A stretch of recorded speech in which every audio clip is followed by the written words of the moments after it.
உங்களுக்கு தெரியுமா, ஒரு டீஸ்பூன் உப்பு ஒரு நாளைக்கு நம் உடலுக்கு தேவையான மொத்த உப்பு இவ்வளவுதான், அதாவது ஒரு டீஸ்பூன்.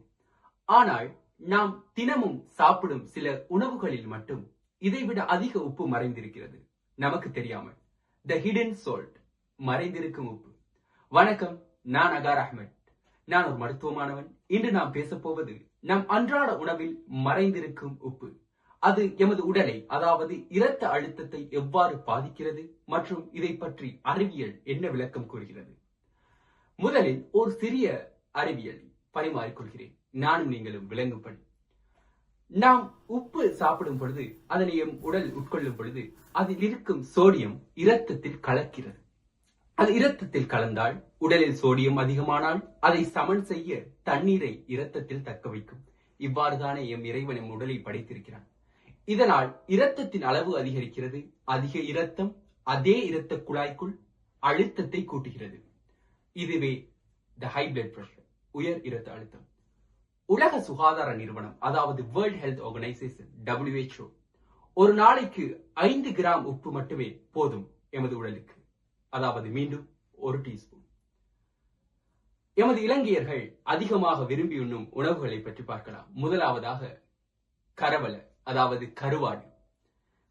சுமார் 20 கிராம் எடையுள்ள கருவாட்டு துண்டை எடுத்துக்கொண்டோமானால் அதில் 2 தொடக்கம் 3 கிராம் உப்பு மறைந்திருக்கிறது, அதாவது அரை டீஸ்பூன். அச்சாறு, நாம் ருசித்து உண்ணும் உணவல்லவா. 2 மேசை கரண்டி அச்சாறு, இதில் மேலும் 2 தொடக்கம் 3 கிராம் உப்பு, மறுபடியும் அரை டீஸ்பூன். ஒரு சின்ன பாக்கெட் ஸ்னேக், நாம் வளமையாக உண்ணும் ஒரு முறுக்கு பாக்கெட் எடுத்துக்கொள்வோமே, இதில் 1.5 கரண்டி முதல் 2 கிராம் உப்பு, 1/3 பங்கு டீஸ்பூன். தற்பொழுது ஒரு சாதாரண நாளில் நாம் சாப்பிடுவதை கணக்கிட்டால், சாதாரணமாக கணக்கிட்டால், காலை, மதியம், மாலை, இரவு, ஏன் எம்மை போன்றவர்களுக்கு நாம் இடையுணவுகளையும் நாம் எடுத்துக்கொள்கிறோம் என மொத்தமாக 7.5 கிராம் உப்பு சேருகிறது எமது உடலில். தேவை 5 கிராம் மாத்திரமே. ஒவ்வொரு நாளும் 2.5 கிராம், அதாவது 2.5 கிராம் உப்பு அதிகமாகவே, உபரிவிதமாகவே நாம் உட்கொள்கிறோம். எமது உடலுக்கும் செல்கிறது, நமக்கு தெரியாமல்.